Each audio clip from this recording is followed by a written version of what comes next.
ভালো আছেন নাকি? এই 1 বছর পর আবার দেখা হলো আপনাদের সাথে। আর কবে যে আপনাদের সাথে দেখা করতে পাবো কিনা জানি না। আমি সামনে অবশ্যই ইন্ডিয়া যাচ্ছি প্রোগ্রাম করার জন্য, আমার জন্য আশীর্বাদ করবেন। আর আপনাদের ভালোবাসা এটা ভোলার মতো না। আমি জানি আমি 18 বছর এই দুর্গাপুরে কাটাইছি, এই ভয়ে পরিষদে গান শিখছি 18 বছর, এখানেই ছিলাম। আপনারা অনেকেই চেনেন তো। যাই হোক, গান অনেক গান হয়েছে আজকে। আমার একটা জিনিস মনে হয়েছে যে আমরা যে গানগুলো শুনেছি সে গানগুলো শোনার মতো শোনা হয় নাই। একটু ফাস্ট বিটে যখন গান গায় শিল্পীরা তখন কিন্তু পরিচ্ছন্নভাবে বোঝা যায় না। গানের ওপর নাম যদি জ্ঞান হয় তাহলে গানটা শোনার মতো হতে হবে। একটু ভালোভাবে শুনবেন, তাহলে গানের মধ্যেও জ্ঞান অর্জন হয়। আর আমি প্রতিবার আসি একটা মানুষের জন্য, এখানে টাকা পয়সার জন্য এদের শিল্পীরা দেখতেছেন, যন্ত্রীরা টাকা পয়সার জন্য কেউ আসে নাই। এখানে এসছে একমাত্র সৃষ্টিশীল মানুষ এই সাজু ভাইয়ের জন্য, পরিচালক।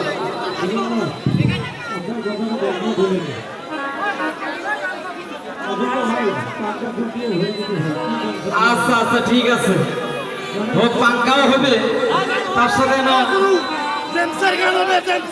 সর্বপ্রথম আমি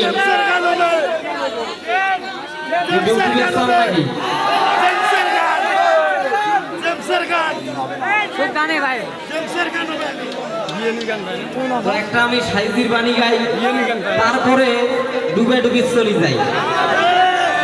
হিন্দি গানও কম আজকে, ঠিক আছে? হ্যাঁ, উর্দু কাওয়ালিও হবে।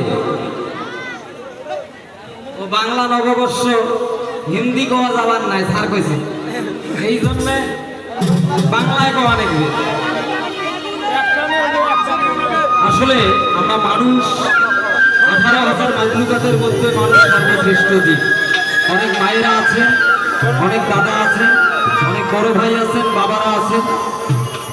সাইজির বাণী একটু মন দিয়ে শোনার চেষ্টা করবেন, তাহলে কিছু পাবেন। আসলে আমরা জাতপাত নিয়ে, হিন্দু মুসলমান বৌদ্ধ খ্রিস্টান জাতপাত নিয়ে অনেক ভেদাভেদ করি। আসলে মানুষের উপর কোনো কিছুই নাই, মানুষ সবার উপরে মনুষ্যত্ব, তার উপরে নাই।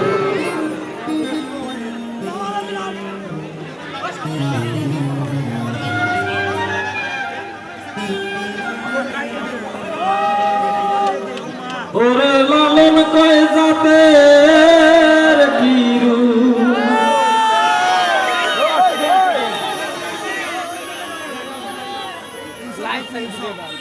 দেখলাম নাই নজরে সংসারে। সব লোকে কয় লালন কি যায় সংসারে, সব লোকে কয় লালন কি যায় সংসারে। লালন কয় জাতের কিরু, লালন কয় জাতের কিরু, দেখলাম নাই নজরে সংসারে। সব লোকে কয় লালন কি যায় সংসারে, সব লোকে কয় লালন কি যায় সংসারে।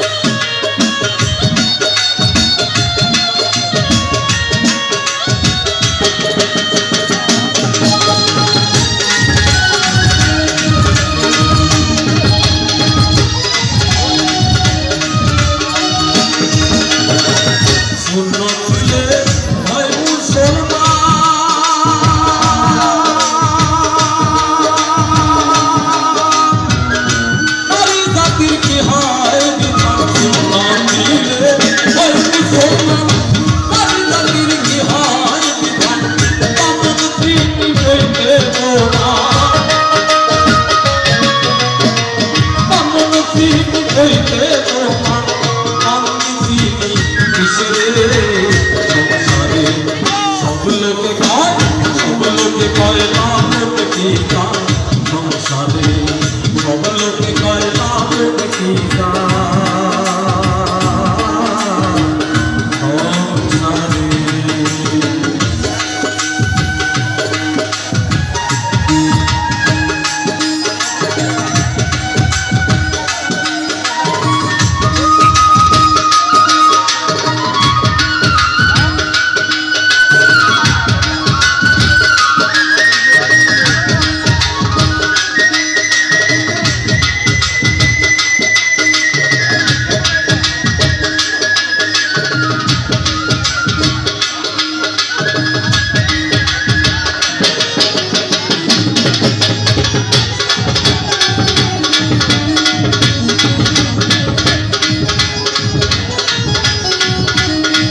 বলবো